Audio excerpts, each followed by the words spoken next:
दिल का जो हाल है वो पुलिस को कैसे भया करे इतना जन्मे भी कैसे रहा करे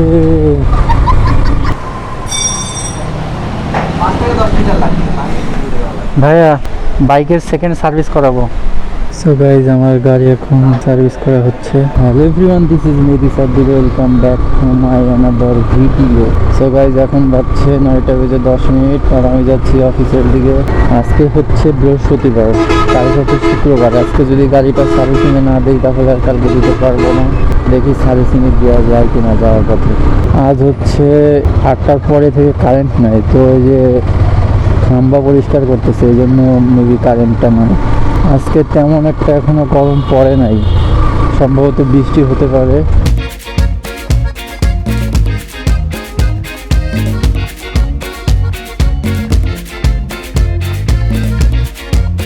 সো গাইজ আমি এখন চোর হাসে, আমার ক্যামেরাটা অফ হয়ে গেছিল, আবার চালু করলাম।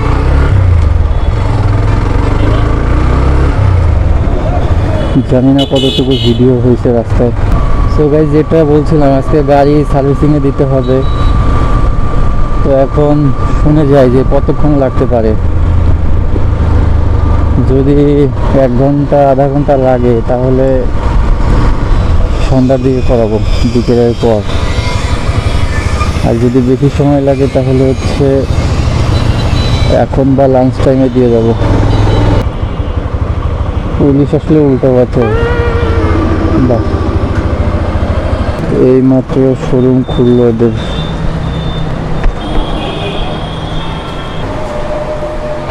ভাই গাড়ির সেকেন্ড সার্ভিস করাবো, এটা কত সময় লাগতে পারে? হ্যাঁ না এখন না, আমি শুনে যাবো, আমি অফিসে যাবো তো। ও তাহলে বিকালের দিকে আসি। সো গাইস শোরুম থেকে শুনে আসলাম, বললো যে আধা ঘন্টা থেকে 1 ঘন্টা লাগতে পারে। সো গাইস দেখুন আজকে কুষ্টিয়া মজমপুর স্টোরের লাইনের অবস্থা। ডিসি কোড পার উপজেলামে চলে আসছে লাইন। শোরুম থেকে যেটা বললো সেটা হচ্ছে 6টার দিকে গাড়ি আর ধরবে না। গাড়ি যদি সার্ভিসিং করাতে চাই তাহলে আজকে 5টার ভিতরে আসতে হবে, কারণ কালকে হচ্ছে শুক্রবার। শুক্রবার যদিও আমার অ্যাভেলেবেল টাইম আছে, কিন্তু এদের তো শোরুম অফ। ভাবতেছি লাঞ্চ টাইমে কি সার্ভিস করে নিয়ে যাবো কিনা।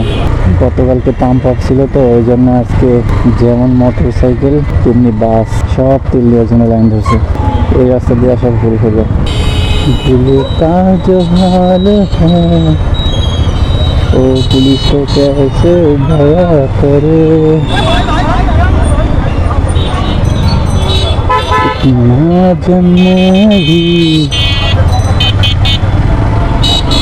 कैसे रहा करे।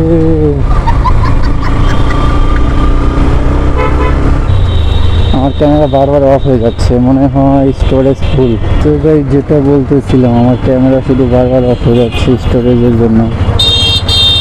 একটু ফাঁকা করে আবার রেকর্ড দিলাম।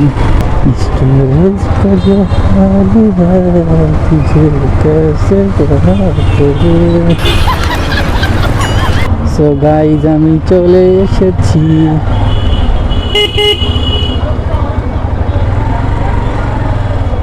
দেখা হচ্ছে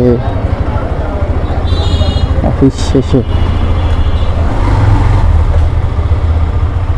কালকে হচ্ছে শুক্রবার, আজকে একটু অফিসে কাজ বেশি। তো দেখা যাক আজকে কয়টার সময় ফ্রি হতে পারি।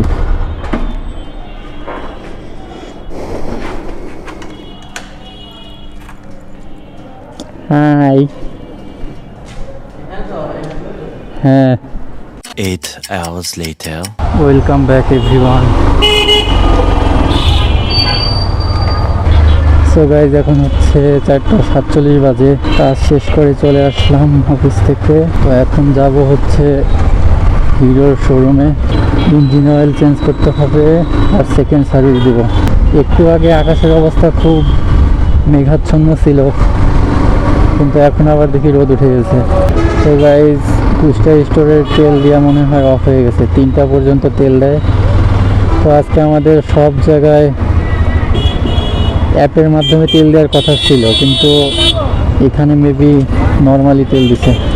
কুষ্টিয়ায় আজকে অনেক বাজে অবস্থা হয়ে গেছিল লাইন দিয়ে। গতকাল কোনো পাম্পে তেল দেয় নাই, প্রতিদিন ডিজেল দেয় বা আছে, কিন্তু গতকাল অনেক পাম্পে ডিজেলও দেয় নাই, যার কারণে আজকে বাস ট্রাক যা আছে সব ধরনের যানবাহন আজকে সিরিয়াল ধরছিল।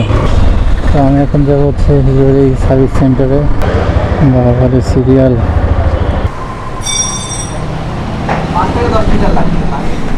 ভাইয়া বাইকের সেকেন্ড সার্ভিস করাবো। সো গাইজ আমার গাড়ি এখন সার্ভিস করা হচ্ছে। সো গাইজ এরপরে আমার বাইকের সার্ভিস শুরু হয়ে যায়। টেকনিশিয়ান আমার বাইকের air filter, FI injector clean করে দেয়, ইঞ্জিন অয়েল চেঞ্জ করে আর ক্লাস অ্যাডজাস্টমেন্ট করে। সবকিছুই ঠিকঠাক ছিল, কিন্তু সার্ভিস শেষ হওয়ার পরে একটা ডিসঅ্যাপয়েন্টিং ঘটনা ঘটে। সেকেন্ড সার্ভিস পুরোপুরি ফ্রি অফ কস্ট হওয়ার কথা যদি এক্সট্রা কোনো পার্টস না লাগে। আমার বাইকে ইঞ্জিন অয়েল ছাড়া কোনো কিছুই লাগেনি, আর ইঞ্জিন অয়েলের বিল আমি কাউন্টার থেকেই পে করেছি।